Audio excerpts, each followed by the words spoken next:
Yeah. I'm fine.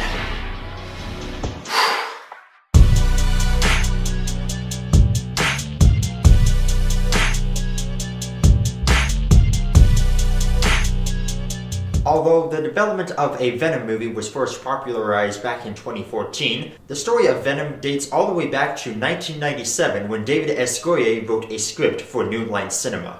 21 years and a revolving door of actors, directors, and writers later, we finally have our Venom standalone movie. Is it really as bad as the Rotten Tomatoes score? Or are some critics still feeling a little bit burned by Amazing Spider-Man 2? Ever since the first teaser trailer dropped way back in February, there has been some sort of bias against this movie. Every time a new trailer came out, people would go look for the worst of it. For example, teaser trailer, they didn't show the symbiote. First full-length trailer, there's only going to be one scene of Venom and that's it. Second trailer of Venom, they showed the whole movie. Sony couldn't win. I don't think it's a stretch of imagination to say that there were people who went to see Venom solely to point out how many bad things there are in it. Now, I do agree this movie does have problems, but overall, it's a pretty good time. I liked how they start off by showing us Eddie Brock having this successful career as an investigative journalist. I know he was just known as a journalist in the comics, but making him this investigative journalist almost like as a Vice documentary or something like that. No, scratch that. Comparing him to Vice would be an insult to Eddie Brock. Point is, he has this successful career and then everything goes to hell. He gets fired, his love life disappears, and he goes on a downward spiral of barely earning any money and becoming a borderline alcoholic.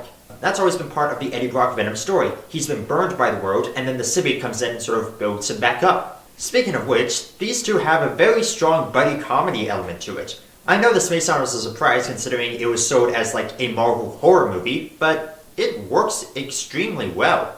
It can get a little bit goofy sometimes, but looking at the comics, that is sort of the character of Venom. In fact, if you really think about it, Venom isn't a horror icon. If anything, Venom is more of a dark comedy. He may not be funny like Ant-Man and the Wasp or Spider-Man or Deadpool, but he has that sort of goofy, morbid nature to it, and it makes for some surprisingly really good humor.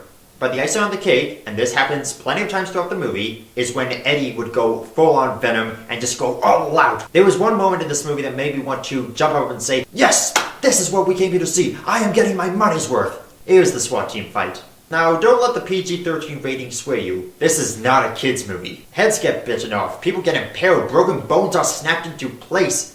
Comparing it to all the other PG-13 related Marvel movies like Spider-Man or Ant-Man or Infinity War or even Black Panther, it's pretty graphic. If this movie was to have an R rating, it'd most likely be for cursing rather than the violence. But who knows, maybe there is an R rated cut out there. 40 minutes of additional footage is a hell of a long movie. Now, while I did enjoy the character of Eddie Brock / Venom, the story that he's in isn't that great. In a weird way, it hits the same beats as a Spider-Man origin story. Investigating the underbelly of a mega corporation, getting infected with something, and then discovering their powers in wacky and hilarious ways. So if you're complaining that there's no Spider-Man in this movie, you technically get Spider-Man in this movie. Although once the story really gets going, it's pretty much standard origin story fare. Tim Drake was very generic and forgettable. I like Riz Ahmed, I think he's a good actor, but I could sum up his character in 3 words. Evil Elon Musk. Think about it. A billionaire who believes space is where we need to look for more resources, and where humanity's future lies. I appreciate that they tried to incorporate the Lethal Protector storyline, but in the end, he was just another mirror antagonist. Venom has gone through development hell and back to get on the big screen. Its development cycle has been around for pretty much as long as I've been alive. I'll never truly understand why people looked at the movie and said, nope, maybe it's because it's not connected to the MCU, maybe it's because it doesn't have Spider-Man, or maybe it's because it's not rated R. Whatever the reason may be, Venom is still a fun time at the movies. Tom Hardy does a much better performance than Topher Grace, the suit is much more comic accurate, and the overall portrayal of the character is far better than the one we got in Spider-Man 3. The humor doesn't feel too forced, although there are moments where it kind of felt a little bit weak. The action is definitely more intense than most superhero movies, and it did an overall good job of giving us a Venom solo movie. Sony must be doing something right, because it has a very high audience score on Rotten Tomatoes, and it made almost $900 million worldwide. With a sequel confirmed, I hope they fix up two things, the plot and the villain.